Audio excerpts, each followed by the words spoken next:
Disclaimer for wildlife control consultant and Pest Geek podcast for the Living the Wildlife podcast. Always follow national, state, provincial, and local laws when using pesticides and or other control methods to manage pests. Wildlife Control Consultant, LLC, Pest Geek Podcast, Living the Wildlife Podcast, Stephen M. Vantassel, or their or his affiliates are not responsible for followers' use of the information provided here. Hi everyone, Stephen Vantassel here, Wildlife Control Consultant, bringing another episode of Living the Wildlife as part of the Pest Geek Podcast family. Hey, I hope you've had a great week. I've been getting out straight. I'm in the busy season right now, and it is starting to wear on me a little bit. And I still have a bunch of traveling still to go. But nevertheless, enough about me. I do hope you take a few moments, if you would, and subscribe to the channel, ring the bell, and definitely give us a 5-star review. Would be most appreciated. As you know, this particular podcast is designed for people involved in the control of vertebrate pests. That is, pests with a spine, not insects or weeds. So hopefully, if you're interested in those types of topics, this will be a show for you. Keep in mind, this is the part of the Pest Geek podcast family. I'm responsible for my own content, but I'm just part of a sort of a syndicated group, I guess, would be the one way to phrase it.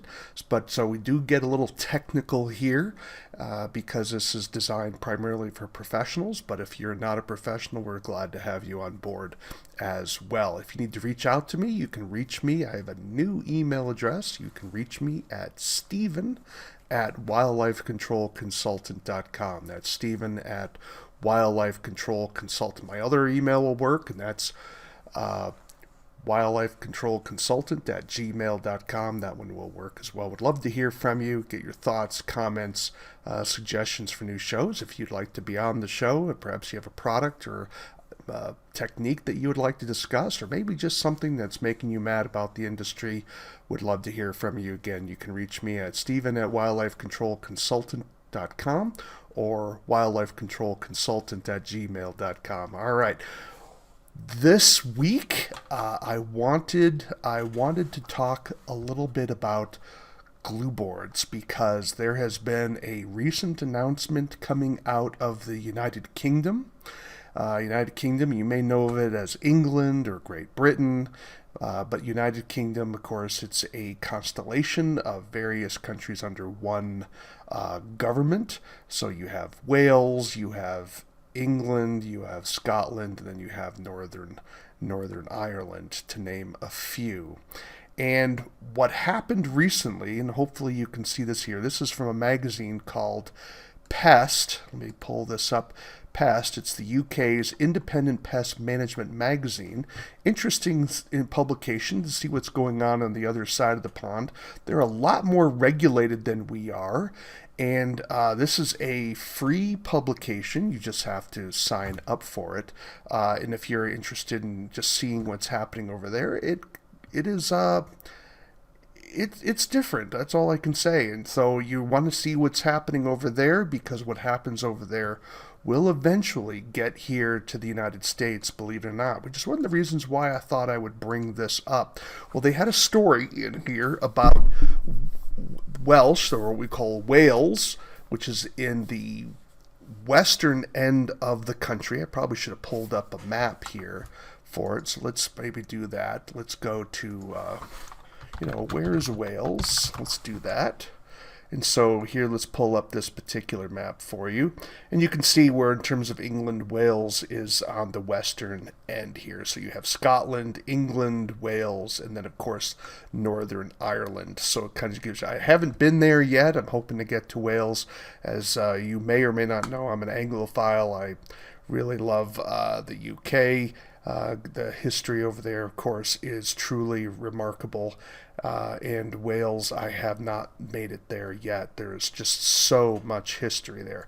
You don't go there for the food. I can't say the food is all that great, but of course there are some things. The English breakfast and, of course, fish and chips are definitely worthwhile to be cheap. But I did have my best chocolate shake over there, which was truly a thing to taste, to be sure.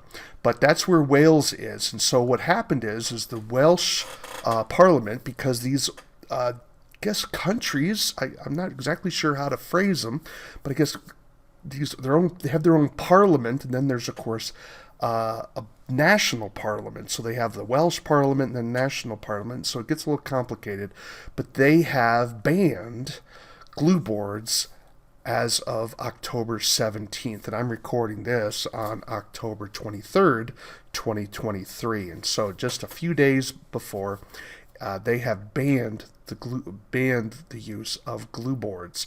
And the British Pest Control Association was trying desperately to prevent this. They were trying to say, well, can we at least keep this particular tool available for professionals? And the answer came down ultimately, no, you can't. You're going to have to use other means because it simply doesn't follow Britain, or Welsh in this case, humane animal standards.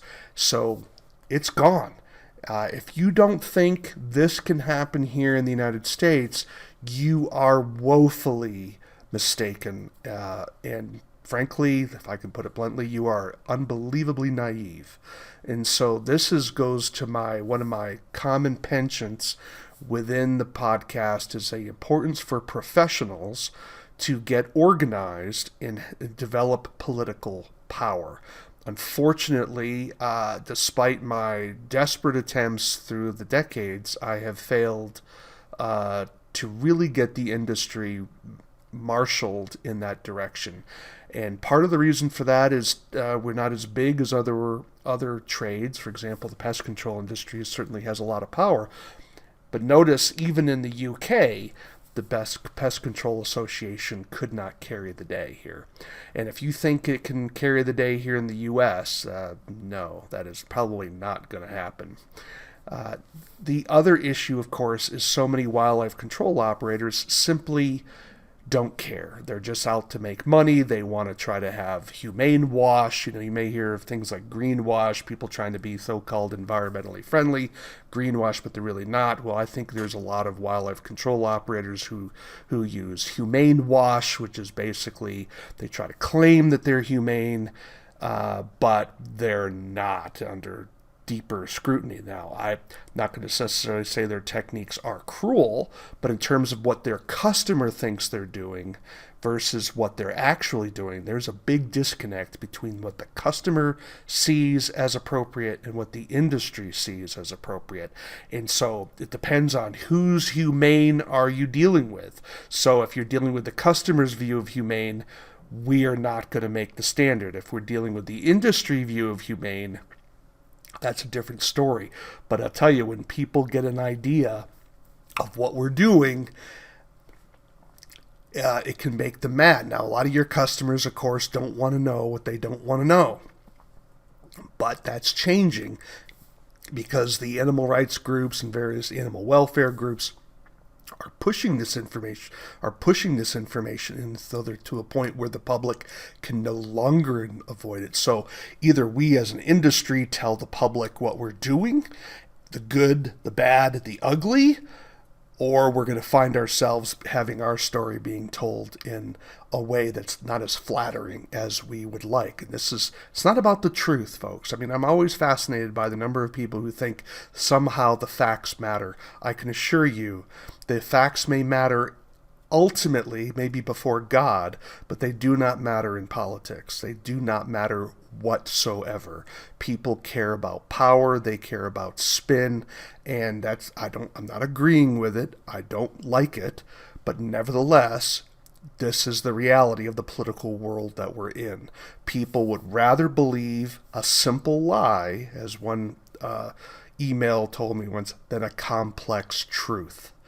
And that's the reality that we have to deal with. So either we get into associations that are willing to take on the task of lobbying legislators and trying to lobby the public as well, publishing position papers, information so that we can inform our clients not to be deceived by this. So this is major. Now, am I a big fan of glue boards for rodents? No, the answer is I'm not.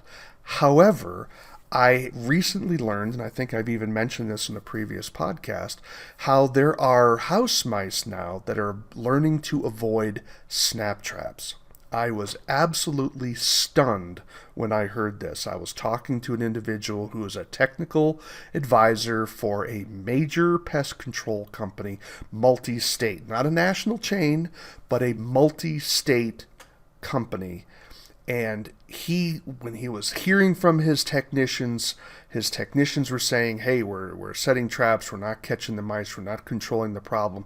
He was thinking right off the bat that they weren't following his directions. And when he investigated what his technicians were going through, they found out that the mice were learning to avoid snap traps. Absolutely blew me away. And so they're finding that they've had to change their methodology about how their approach is to trapping mice. And so for them, glue boards have become a much more significant piece of the puzzle in terms of the control of mice.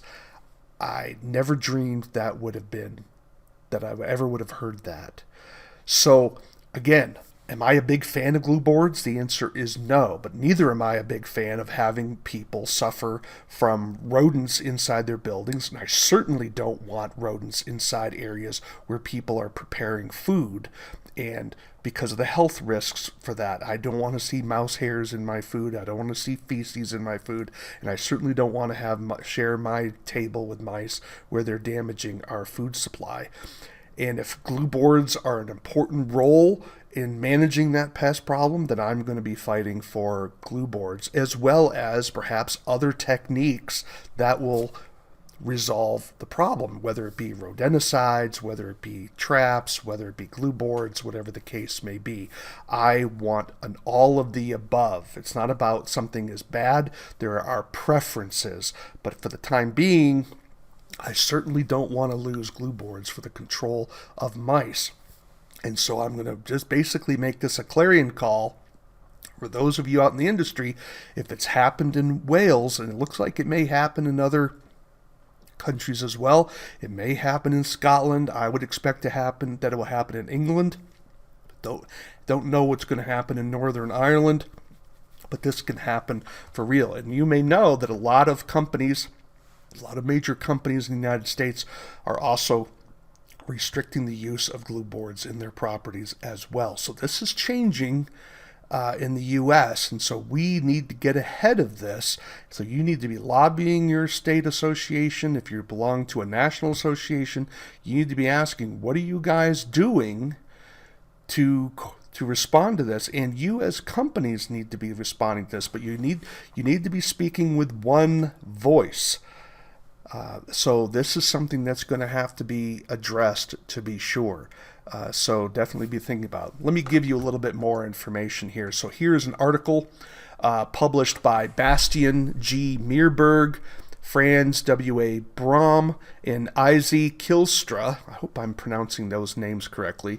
They wrote an article in Pest Management Science Journal, and the article title is Perspective: The Ethics of Rodent Control. Now, this was published back in 2008. So if you don't think that this is starting to come down from academia, you are wrong. And what happens in academia sooner or later filters out to the general public. It first filters out to other academics, and it filters out to high-end professionals, and then it becomes a lobbying cry into politics and the public as well. So there's a cascade. So it's not going to happen, of course, overnight, but you can tell how this information going out there is that people are concerned about what we're doing with rodents, and they're starting to get what we would call a moral status, where mice are no longer just simply vermin. It's now an animal that deserves to be properly treated. Now, whether you agree with that or not, it's coming. And so I pointed out this is what I call the Mickey Mouse syndrome, where people treat these rodents as if they're somehow talking and people, and this changes our relationship with animals. And so that's not the subject of today's talk, to be sure, but I'm letting you know that these types of articles are out there, and they're having an impact. So let's just sort of take a look here. Let me just do a quick search here for glue boards. So here we have information on glue boards. Let me kind of blow this up here so we can kind of read it a little bit easier. It's pointing out how various traps exist, and it says here's the quote, here's the money quote right here. Glue boards and other restraining traps are also considered inhumane because it takes longer than a few hours and sometimes days before the trapped animals die. There you go. So that their use, it continues on, their use can also result in panic when the animal tries to escape. It can hurt itself through forceful removal of hair, torn skin, and even broken limbs. Rodents sometimes even bite through their own limbs to escape. The use of glue boards is currently under debate. The National Animal Welfare Advisory Committee of New Zealand has concluded that glue boards can cause both physical pain and distress over a long period of time. Although the committee left the decision to abolish the use of glue boards to the government, it did conclude that frequent checking of glue boards and humane disposal of trapped animals could produce a higher degree of acceptability. Well, of course, if you're checking your traps on a regular basis every day, but what is the likelihood that you as a professional are doing that? How many of you are putting out glue boards as quote-unquote monitoring devices and you're not checking them for another month? Or even a situation where you're trapping for mice over the short term and you're putting out maybe a series of snap traps and glue boards. Are you checking those every single day, or are you waiting a few days and going back? Can you afford to go back every day? Can your client afford to go back every day? I'll leave that to you, because these types of changes can be coming. And let me just repeat that article title again for you. It's Bastian Meerberg et al. 2008, Perspective, The Ethics of Rodent Control, published in Pest Management Science, volume 64, pages 1205 to 1211. And this is available right along Google Scholar if you want to look it up and read it yourself and just kind of get an idea of that people are asking these particular questions. And again, why does it matter? Well, here's another publication. This is something put out. I need to sort of scale back on it a little bit. It's a little bit too blown up. Let me go back. This is from an organization, Garrett's Party Limited, I believe. It's basically, I think it's a pest control company in Australia, but I'm not exactly sure. And they're writing a government official of the province of South Australia, and he's trying to make a case for keeping the tools necessary. Now, I'm not going to go into the details here very far, but he emphasizes the importance of rodents as a health threat, but then delves into glue boards, and this is what I want to discuss. Glue boards are used to monitor and reduce pest populations. Notice how he uses vague terms here. Part of that is to point out that it's not just simply rats or mice that he's dealing with. He's also dealing with insects. But he says they have become an important part of monitoring pests in commercial food production premises. They are usually checked, how long? On a monthly basis. Both the pest manager and production management hope to never find signs of activity on the boards because it means the pests have penetrated other measures in place and indicates that further work is required. And here you get down to the money area. Glue boards can be an important part of a control program when there are large numbers of rodents that need to be reduced quickly. In these cases, all available methods would be used. Or there are one or a few rodents that are proving difficult to control, or they're being used in sensitive areas such as food production, or they're being used where other methods are not suitable, either because the bulkiness of other traps. A glue board can be hidden in areas where a snap trap cannot fit. Elsewhere, he points out that sometimes mice are not being caught versus in snap traps, and where you need to have glue boards as an alternative. He points out that snap traps catch more animals than glue boards. However, he says some rodents will avoid various types of traps, so it's important to have a variety available. And that's kind of what it boils down to. I mean, I certainly hope you're not using glue boards as your primary means of control, but your business is your business. But nevertheless, I'm just reminding you, people are paying attention to how rats and mice are being treated. I talked with one leader within the pest control world. He's a major figure within the rodent world. And he's had people in New York City ask him, can you control the rats without killing them? I'm telling you, cultural values are changing. And while they may not be changing fast enough till you retire to have an impact on your business, they will certainly have an impact on your children's taking over the business, if that's something that you're going to be blessed with. And I'm telling you, we need to be thinking about getting organized and writing position papers and thinking about best practices for our glue boards, just like we're doing it with snap traps, where snap traps are being designed now to even be more humane than they have been in the past. Things are changing, and we need to recognize that it's coming. Sorry for the bad news, folks, but I'm just simply pointing out that as the UK goes, and we're already seeing this with Wales has banned the use of glue boards, I'm telling you, these attitudes and values are going to move across the pond, as we call it. They're coming to the US, and either we get ahead of it, or we're going to be fighting a back action, and which is a lot harder to do. My suspicion is that the industry will do nothing, at least as far as the wildlife control industry is concerned. It'll simply kind of pass everything off to the pest control world, and I would argue that is a significant mistake. So, but nevertheless, you heard it here first, and I will tell you, I told you so if things go bad. Well, you've been listening to Living the Wildlife as part of the Pest Geek podcast. Do take a few moments, if you would, to subscribe to the channel, ring the bell. If you can give us a 5-star review, we'd love to hear from you. We'd love to have that as well. You can also visit me on Rumble if you don't like using YouTube. I post these podcasts up on Rumble. Just go to Wildlife Control Consultant and you can download my videos there as well. If you have comments, I'd love to hear from you. You can reach me at Stephen@wildlifecontrolconsultant.com. That's Stephen@wildlifecontrolconsultant.com or wildlifecontrolconsultant@gmail.com. That's wildlifecontrolconsultant@gmail.com.